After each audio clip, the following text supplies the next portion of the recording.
तर नांदेडमध्येही महायुतीतला बेबनाव हा चव्हाट्यावर आलाय। चव्हाणांवर गंभीर आरोप केल्यानंतर राजूरकरांची सारवासारव ही बघायला मिळाली।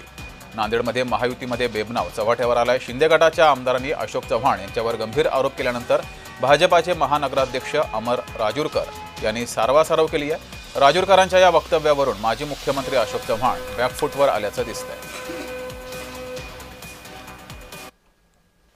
गेल्या मागील काही दिवसापासून शिवसेनेचे विधान परिषदेचे आमदार हेमंत पाटील हे अशोक चव्हाणांबद्दल चुकीचे लोकांमध्ये गैरसमज पसरवणारे विधानं करत आहेत। त्यामुळं आपल्या सर्व युतीच्या नेत्यांची प्रतिमा मलिन होणार आहे।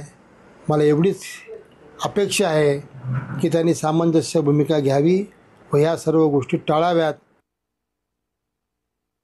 इथं जे कोर्ट आहे ते एकदम प्राईम आहे, तर त्यातनं शेकडो कोटी रुपये कमवायचे। हा जर घोटाळा खरंच चौकशी केली तर हा फार मोठा घोटाळा आहे, परंतु नेमकी चौकशी लागली की सत्तेमध्ये येऊन बसायचं हे इथलं राजकारण्यांचं सूत्र आहे। आणि त्यामुळं आता ते देवच जाणेल किंवा कधी चौकशा होतील आणि कधी सत्य बाहेर येईल।